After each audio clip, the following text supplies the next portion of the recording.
রিমান্ডে কাদেরকে নিয়ে চাঞ্চল্যকর তথ্য দিলেন সালমান এফ রহমান। নিউ ইয়র্কের উদ্দেশ্যে ঢাকা ছাড়লেন প্রধান উপদেষ্টা। ঐক্যবদ্ধভাবে নতুন বাংলাদেশ গড়ার প্রত্যয় 12 দলীয় জোটের। অর্থ পাচারের রাঘব বোয়াল ছিল ধরাছোঁয়ারও বাহিরে। ছাত্র জনতার আন্দোলন, আহতরা কাতরাচ্ছে হাসপাতালে। গণপরিবহনে শৃঙ্খলা আনতে পারছে না বর্তমান সরকারও, অনৈতিক দাবির অভিযোগ। এতক্ষণ শুনছিলেন সংবাদ শিরোনাম, এবার বিস্তারিত। রিমান্ডে কাদেরকে নিয়ে চাঞ্চল্যকর তথ্য দিলেন সালমান এফ রহমান। শেখ হাসিনা স্বৈরাচার ও ফ্যাসিস্ট হওয়ার পেছনে আওয়ামী লীগের 5 নেতা দায়ী। এরা হলেন আওয়ামী লীগের সাধারণ সম্পাদক ও সাবেক সেতু এবং পরিবহন মন্ত্রী ওবায়দুল কাদের, সাবেক স্বরাষ্ট্রমন্ত্রী আসাদুজ্জামান খান কামাল, সাবেক মন্ত্রী জাহাঙ্গীর কবির নানক, সাবেক তথ্য প্রযুক্তি প্রতিমন্ত্রী জুনায়েদ আহমেদ পলক এবং সাবেক তথ্য প্রতিমন্ত্রী মোহাম্মদ আলী আরাফাত। 5ই আগস্টের পর গ্রেপ্তার শেষে রিমান্ডে জিজ্ঞাসাবাদে নেতারা ঢাকা মহানগর গোয়েন্দা পুলিশকে এসব তথ্য দেন। গ্রেপ্তারের পর রিমান্ডে নেওয়া হয়েছে বেশ কয়েকজন আওয়ামী লীগ নেতা, সাবেক মন্ত্রী, প্রতিমন্ত্রী ও আইন শৃঙ্খলা বাহিনীর সাবেক কর্মকর্তারা। বিভিন্ন মামলায় ডিবি হেফাজতে রিমান্ড শেষে ইতিমধ্যেই তাদের পাঠানো হয়েছে কারাগারে। ডিবির সংশ্লিষ্ট সূত্র রোববার বিষয়টি নিশ্চিত করেছে। গ্রেপ্তারকৃতদের কাছ থেকে প্রাপ্ত তথ্যের বরাত দিয়ে ডিবি সূত্র জানায়, গ্রেপ্তারকৃতদের অনেকেই বলেছেন তারা শেখ হাসিনা সহ অন্যদের বারবার সতর্ক করেছে, বলেছে যা হচ্ছে তা ভালো হচ্ছে না, কিন্তু তারা কখনো কোনো উপদেশই শোনেননি। শেখ হাসিনা ছিলেন একরোখা। ডিবি জানায়, জুনায়েদ আহমেদ পলকের বিরুদ্ধে অন্যরা যেসব অভিযোগ তুলেছে সেসব ডিবি হেফাজতেই অস্বীকার করেছে পলক। পলক ডিবিকে জানিয়েছে অবস্থা বেগতিক দেখে তিনি পদত্যাগ করতে চেয়েছিল, কিন্তু হাসিনা সহ অন্য নেতারা তাকে পদত্যাগ করতে দেয়নি। আওয়ামী লীগ নেতা জাহাঙ্গীর কবির নানক তাকে গালিগালাজ করেছেন, বলেছেন এই মুহূর্তে মন্ত্রিসভার কেউ পদত্যাগ করলে সরকারের ওপর চাপ বাড়বে। ওবায়দুল কাদের তাকে শারীরিকভাবে লাঞ্ছিত করেছে। শেখ হাসিনার সামনে পলককে অপমান করা হলেও তিনি কোনো ভূমিকা নেন। উল্টো তার অবস্থান ছিল নানক কাদেরদের পক্ষেই। সাবেক প্রধানমন্ত্রী শেখ হাসিনার উপদেষ্টা সালমান এফ রহমান ডিবিকে জানিয়েছে, 5 থেকে 6 জন নেতার জন্য দেশে ভয়াবহ পরিস্থিতি তৈরি হয়, আর এই পরিণতির জন্য শেখ হাসিনা নিজেই দায়ী। সালমান আরও বলেছেন, আমি যেহেতু ব্যবসায়ী, তাই ব্যবসায়ীদের সঙ্গে আমার বেশি বৈঠক হতো। ওইসব বৈঠক থেকে দেশের অবস্থা স্থিতিশীল রাখতে তারা আমি ওই চাপের কথা তৎকালীন প্রধানমন্ত্রীকে অবগত করতাম, কিন্তু তিনি পাত্তা দিতেন না। রুদ্ধদ্বার বৈঠকগুলোকে আমাকে রাখতেন না। কারফিউ ঘোষণার দিন ওবায়দুল কাদেরের দেখা মাত্র গুলির নির্দেশ। এই বিষয়ে প্রশ্ন করা হলে তিনি বলেন, আইনগতভাবে এটা বলার সুযোগ নেই। তিনি কেন এই ধরনের কথা বলেছেন তার ব্যাখ্যা তিনি নিজেই দিতে পারবেন। যুক্তরাষ্ট্র কানেকশনের বিষয়ে জানতে চাইলে তিনি ডিবিকে বলেন, যুক্তরাষ্ট্রের সঙ্গে আমার কোনো বিশেষ কানেকশন ছিল না। তারা আমাদের দেশে অনেক বিনিয়োগ করেছে, কিন্তু টাকা নিতে পারছিল না। এই কারণে তারা মাঝে মধ্যে আমাকে নক করত। যুক্তরাষ্ট্রের লোকজন কেন বারবার আপনার সঙ্গে বৈঠক করত জানতে চাইলে সালমান এফ রহমান ডিবির সংশ্লিষ্ট কর্মকর্তাকে বলেন, বৈঠকগুলো ছিল মূলত অর্থনৈতিক বিষয়। ডলার সংকট সহ নানা কারণে যুক্তরাষ্ট্রের বিনিয়োগকারীদের মুনাফা দিতে পারছিলাম না। তাদের সঙ্গে রাজনৈতিক বিষয় নিয়ে আমি কোনো কথা বলতাম না। অর্থ পাচারের বিষয়ে সালমান এফ রহমান কি বলেছেন জানতে চাইলে ডিবির সংশ্লিষ্ট সূত্র যুগান্তরকে বলে, কিছুটা দায় স্বীকার করলেও পুরো দায় চাপিয়েছে হাসিনা পরিবারের সদস্য, মন্ত্রিসভার কতিপয় সদস্যদের বিরুদ্ধে। শেখ হাসিনা সবকিছুই জানতেন বলে রিমান্ড প্রাপ্ত কয়েকজন আসামি জানিয়েছে। এদিকে নিউ ইয়র্কের উদ্দেশ্যে ঢাকা ছাড়লেন প্রধান উপদেষ্টা। জাতিসংঘের 79তম সাধারণ অধিবেশনে যোগদানের জন্য নিউ ইয়র্কের উদ্দেশ্যে ঢাকা ছেড়েছে অন্তর্বর্তী সরকারের প্রধান উপদেষ্টা অধ্যাপক ডক্টর মোহাম্মদ ইউনুস। সোমবার ভোরে কাতার এয়ারলাইন্সের একটি ফ্লাইটে হযরত শাহজালাল আন্তর্জাতিক বিমানবন্দর থেকে নিউ ইয়র্কের উদ্দেশ্যে রওনা হন তিনি। নিরাপত্তা, গণমাধ্যম সব মিলিয়ে মোট 57 জন প্রধান উপদেষ্টার সফর সঙ্গী হিসেবে নিউ ইয়র্কে যাচ্ছে।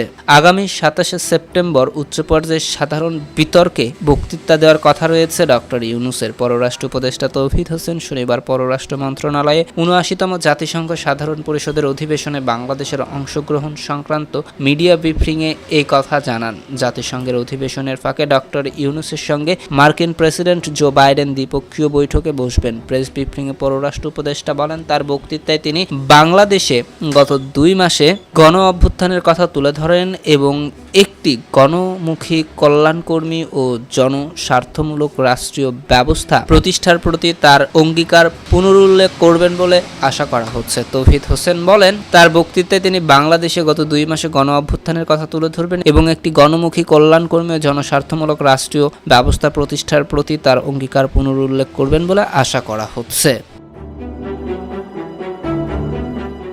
এদিকে ঐক্যবদ্ধভাবে নতুন বাংলাদেশ গড়ার প্রত্যয় 12 দলীয় জোটের। ঐক্যবদ্ধভাবে নতুন বাংলাদেশ গড়ার প্রত্যয় ব্যক্ত করেছে 12 দলীয় জোট। আজ বিকেল 4টায় 12 দলীয় জোটের অস্থায়ী কার্যালয়ে 5ই আগস্ট গণ অভ্যুত্থান উত্তর চলমান পরিস্থিতির উপর অনুষ্ঠিত জরুরি সভায় এই প্রত্যয় ব্যক্ত করা হয়। সভায় জোট নেতারা বলেন, পতিত স্বৈরাচারের প্রেতাত্মা ও বিদেশি শক্তির ইন্ধনে বাংলাদেশকে অস্থিতিশীল করার একটি গভীর ষড়যন্ত্র বিদ্যমান।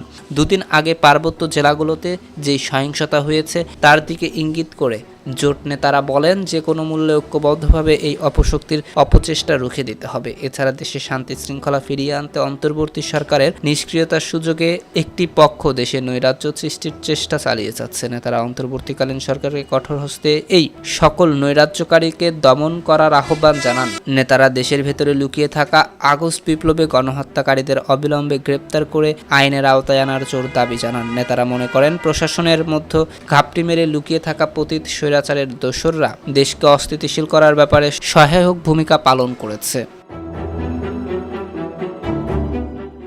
এদিকে অর্থ পাচারের রাঘব বোয়াল ছিল ধরাছোঁয়ার বাইরে। দেশ থেকে প্রতি বছর হাজার হাজার কোটি টাকা পাচার হলেও তার ঠেকানো এবং পাচার করা অর্থ ফেরত আনার উদ্যোগ খুব সামান্য। আওয়ামী লীগ সরকারের 15.5 বছরে বিভিন্ন দেশ থেকে মাত্র 2600 কোটি টাকা ফেরাতে 59টি মামলা হয়েছে।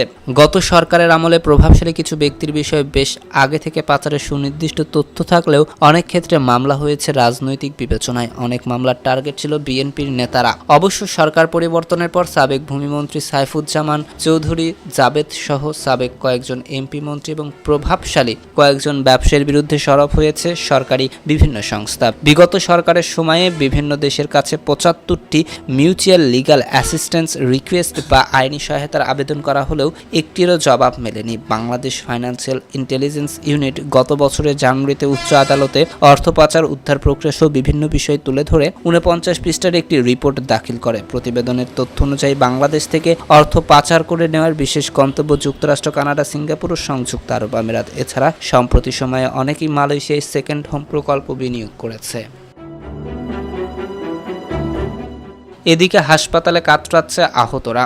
এখনো হাসপাতালে কাতরাচ্ছে ছাত্র জনতার আন্দোলনে আহতরা। বিভিন্ন হাসপাতালে গুরুতর আহতদের এখনো চিকিৎসা চলছে। তাদের অনেকেরই অঙ্গহানি হয়েছে, কেউ হাত হারিয়েছে, কেউ বা পা, কারো চোখের দৃষ্টি কেড়ে নিয়েছে বুলেট। এমন আহতদের নিয়ে দুঃসহ সময় পার করছেন স্বজনেরা। সরকারের নির্দেশনায় বিনা খরচে তাদের চিকিৎসা চললেও তাদের ভবিষ্যৎ নিয়ে শঙ্কায় পরিবার। আন্দোলনে যারা আহত হয়েছে তাদের বড় অংশই চিকিৎসা নিয়েছে ঢাকা মেডিকেল কলেজ হাসপাতাল ও জাতীয় অর্থোপেডিক্স হাসপাতাল এবং পুনর্বাসন কেন্দ্রে। গতকাল এই দুটি হাসপাতাল ঘুরে দেখা গেছে অনেক রোগী অসুস্থ হয়ে অনেক রোগী সুস্থ হয়ে বাড়ি ফিরছেন, আবার অনেকেই সাধারণ বেডে ও আইসিইউতে চিকিৎসা নিচ্ছে।